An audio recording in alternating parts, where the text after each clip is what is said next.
जय श्री कृष्णा। राधे राधे दोस्तों, आप सभी का दिन शुभ और मंगलमय हो। आप सभी पर भगवान विष्णु की कृपा सदा सर्वदा बनी रहे। आज की वीडियो में आप सभी सुनेंगे कार्तिक मास महात्म्य का अध्याय 9। पिछली वीडियो में आपने 1 से 8 तक के अध्याय नहीं सुने हैं, तो आप लोग उन अध्यायों को भी सुन सकते हैं। तो आज का अध्याय शुरू करने से पहले भगवान विष्णु के श्री चरणों का ध्यान करते हैं, उसके बाद आज का अध्याय सुनते हैं। तो सभी लोग प्रेम से बोलिए भगवान विष्णु की जय। आज के अध्याय में इतनी सारी कथाएं सुनने के बाद महाराज पृथु ने देवर्षि नारद जी से एक बार फिर प्रार्थना की कि देवर्षि, आपने कार्तिक मास, कर्क चतुर्थी व्रत, ग्रस्त धर्म, इन सब के बारे में मुझे इतना अधिक विस्तार से बतलाया है। अब कृपया करके तुलसी जी का महात्म्य भी बतलाने की कृपा कीजिए। तब नारद जी बोले कि हे राजा पृथु, प्राचीन काल में सहाद्री क्षेत्र के करवरीपुर में अत्यंत ज्ञानी महात्मा और ओम नमो भगवते वासुदेवाय मंत्र का जप करने वाला धर्मदत्त नाम का एक ब्राह्मण रहता था। वह अतिथियों का आदर सत्कार भी खूब करता था। एक दिन प्रातःकाल एक पहर रात्रि शेष रहने पर वह ब्राह्मण पूजा की सामग्री लेकर भगवान के मंदिर को जा रहा था कि इतने में उसने सामने से आती हुई एक अत्यंत भयंकरी राक्षसी को देखा। आगे को निकले हुए टेढ़े वेढ़े और बड़े बड़े दांत, ललाल नेत्र, बिल्कुल नग्न, लकड़ी के समान सूखा शरीर तथा मुख से घुर घुर शब्द निकल रहा था। ऐसी भयंकर राक्षसी को देखकर भयभीत धर्मदत्त ने अपने हाथ का तुलसी मिश्रित जल उस पर फेंक दिया। जल में मिश्रित तुलसी दल शरीर पर पड़ते ही उस राक्षसी के समस्त पाप दूर हो गए और वह हाथ जोड़कर धर्मदत्त के पैरों पर गिर पड़ी।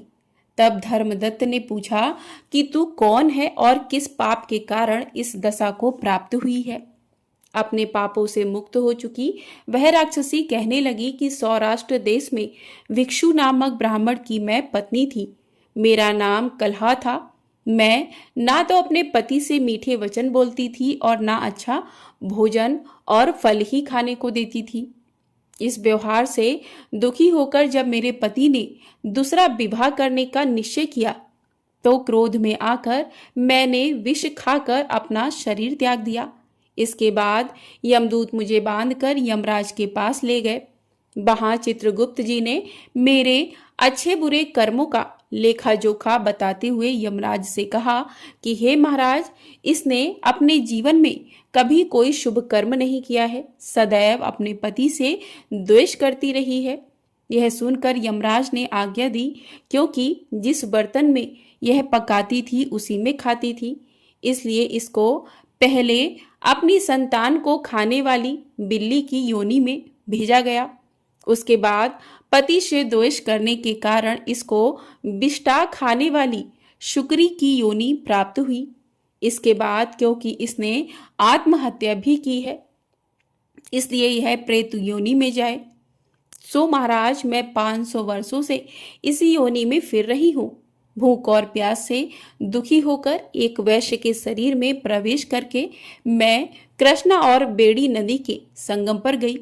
जैसे ही मैं नदी के तट पर पहुंची, श्री विष्णु के दूतों ने मुझे वैश्य के शरीर से निकालकर बाहर फेंक दिया। वहां से घूमती फिरती मैं आ रही थी कि आप मुझे मिल गए। अपने तुलसी मिश्रित जो जल मेरे ऊपर फेंका है, उससे तो मेरे संपूर्ण पाप नष्ट हो गए हैं। अब कृपया करके इस प्रेत योनि से आप मेरा उद्धार भी कीजिए। राक्षसी से सारा वृतांत सुनने के बाद ईश्वर भक्त ब्राह्मण धर्मदत्त ने कहा, तुमको देखकर मुझे अत्यंत दुख हुआ है। मैं जानता हूँ कि तीर्थ, व्रत, दान आदि सत्कर्म प्रेत योनि में कभी नहीं हो सकते।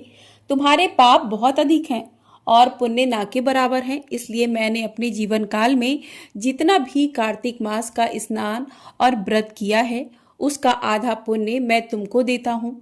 इससे तुम्हें उत्तम गति प्राप्त होगी। इसके पश्चात ब्राह्मण ने जैसे ही ओम नमो भगवते वासुदेवाय मंत्र पढ़ते हुए तुलसी मिश्री जल से उसका अभिषेक किया। वह प्रेत योनि से मुक्ति पाकर अग्नि के समान दिव्य देह धारण कर श्री लक्ष्मी के समान रूपवती हो गई। इसके बाद उसने ब्राह्मण को नमस्कार किया।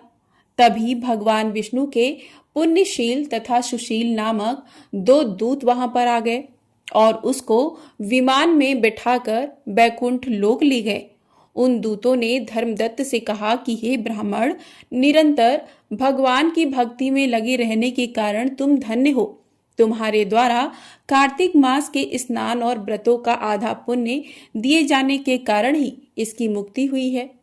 हे विप्र, अपने इस त्याग भक्ति और कार्तिक स्नान के प्रताप से कालांतर में तुम राजा के कुल में जन्म लोगे और अंत में बैकुंठ धाम को प्राप्त करोगे। तब राजा पृथु ने हाथ जोड़कर देवर्षि नारद जी से आगे कहा कि हे महाराज, अब भगवान की पूजा का महात्म्य सुनाने की भी कृपा कर दीजिए। देवर्षि नारद जी बोले कि नारायण नारायण, हे राजा पृथु, जो मनोविनोद में भी भजन करता है उसको परम पद प्राप्त होता है और जो श्रद्धा युक्त होकर भजन करता है उसके महात्म्य का तो वर्णन ही नहीं किया जा सकता। इस संबंध में मैं एक अति प्राचीन इतिहास सुनाता हूँ, ध्यान पूर्वक सुनो। नारद जी ने कहा कि कलिंद पर्वत पर दीर्घपुर नामक नगर में सुबाहु नामक एक अत्यंत धर्मात्मा राजा राज्य करता था। वह प्रजा का पुत्र के समान पालन करता था। उसके ध्रुमकेश नाम का एक पुत्र था जो अत्यंत दुराचारी पर स्त्रीगामी चोर और जुआरी था। पुत्र के दुराचरणों को देखकर राजा सुबाहु ने उसे अनेक बार ताड़नाएं दी, परंतु वह किसी प्रकार नहीं माना और फिर एक दिन खेलते हुए उसकी गेंद छोटी रानी के महल में जा गिरी। जब वह गेंद लेने के लिए महल में गया तो उसकी विमाता छोटी रानी उस पर मोहित हो गई और उन दोनों ने काम होकर भोग विलास कर लिया। इधर जब राजा को इस बात का पता चला तो राजा ने धूम्रकेश को प्राण दंड तो नहीं दिया, परंतु उसे अपने राज्य से ही बाहर निकाल दिया। अब राजकुमार वन में रहकर प्रतिदिन मांस मदिरा खाता पीता और रात्रि को वैश्याओं के यहाँ निवास करता। चोरी आदि करके जो भी धन वह प्राप्त करता वह सब वैश्याओं को दे देता। इस प्रकार कई वर्ष बीत गए। एक समय वह भटकते भटकते वृंदावन धाम पहुंच गया। वृंदावन में धूम्रकेश ने सत्यव्रत नामक एक परम विष्णु भक्त को देखा जो अपना घर बार छोड़कर कार्तिक मास में वृंदावन में रहकर भगवान का पूजन करता तथा केवल कंद मूल फल खाता था। वह भक्त प्रतिदिन भगवान से प्रार्थना करता कि हे भगवान, इस दुख रूपी संसार में डूब रहे मुझ दीन की आप रक्षा करें। मैं राधा जी सहित आपको बारंबार नमस्कार करता हूँ। प्रेम मग्न होकर वह कभी कभी रोने, कभी गाने तो कभी नाचने लगता था। धूम्रकेश ने उस भक्त की जब यह सारी चेष्टाएं, यह सारी क्रियाएं देखी तो रात्रि को वैश्या के घर आकर मिट्टी की एक मूर्ति बनाकर वैसे ही सब कृत्य किए और अंत में स्तुति आदि करके वैश्या के घर में ही वह सो गया। देवयोग से राजा के दूत भी उसी समय वहां आ गए और उनके हाथ से धूम्रकेश मारा गया। यमदूत उसको महापापी समझकर मारते हुए पकड़कर यमराज के पास ले गए। धूम्रकेश को देखते ही यमराज अपने सिंहासन से खड़े हो गए और पाद अर्घ आदि देकर उसका सत्कार किया।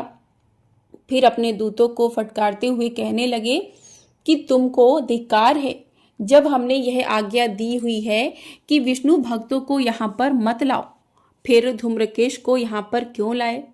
उसने तो कार्तिक मास का व्रत वृंदावन धाम में चाहे हास्य में ही किया, फिर भी किया तो, और वह बैकुंठ में जाने का अधिकारी है। बैकुंठ में भेजने के पूर्व यमराज ने धूम्रकेतु को अपने निकट बिठाकर कहा कि भगवान की भक्ति 9 प्रकार की है।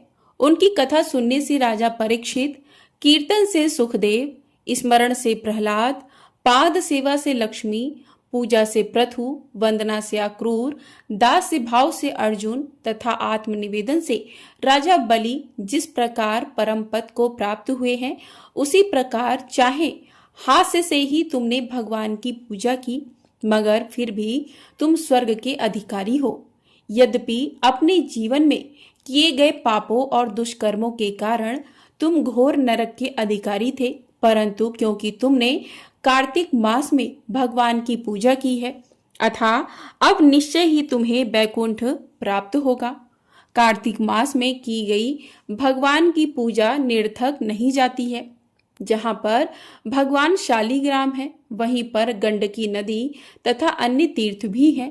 धूम्रकेश को शास्त्रों का कुछ भी ज्ञान नहीं था, इसलिए उसने हाथ जोड़कर यमराज से पूछा कि हे स्वामी, भगवान सब नदियों को छोड़कर गंडकी को ही कैसे प्राप्त हुए?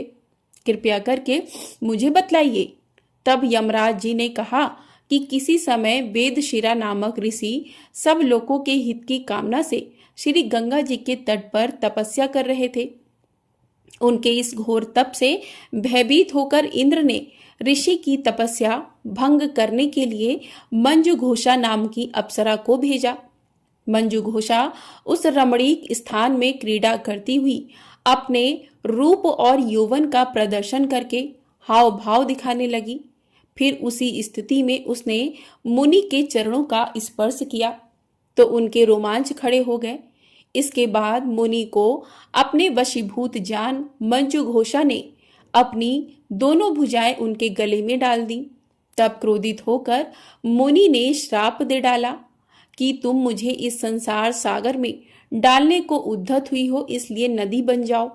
मुनि का श्राप सुनकर मंजू घोषा रोने और बिलखने लगी। उसने प्रार्थना करते हुए मुनि से कहा कि हे मुनि, मैं श्राप के योग्य नहीं हूं, आप मुझे क्षमा कर दीजिए। उसकी प्रार्थना से द्रवित होकर मुनि ने कहा कि जिस समय भगवान विष्णु वृंदा के श्रापवश शिला होकर तुम में अर्थात गंडकी में स्थित होंगे, तब तुम भगवान को धारण करने वाली होगी। इस प्रकार मेरे द्वारा दिया गया यह श्राप तुम्हारे लिए वरदान से भी अधिक श्रेष्ठ सिद्ध होगा। अंत में यमराज जी ने कहा कि हे राजकुमार, अब तुम बैकुंठ लोक को जाओ। तुम तब धूम्र के सुंदर विमान में बैठकर बैकुंठ लोक को चला गया और उसे वहां हरि चरणों में स्थान मिल गया। यह सब धूम्रकेश द्वारा कार्तिक मास में मात्र एक दिन की पूजा करने का ही परिणाम था। ऐसा कहकर देवर्षि नारद जी ने कुछ क्षणों के लिए अपनी वाणी को विराम दिया। तो प्रेम से बोलिए जय श्री कृष्ण, राधे राधे। कार्तिक मास महात्म्य की कथा में आज बस इतना ही। इसके आगे का वृत्तांत आप सभी लोग कल के अध्याय में अवश्य सुनिएगा। तो आज के अध्याय को यहीं पर समाप्त करते हैं। प्रेम से बोलिए भगवान विष्णु की जय।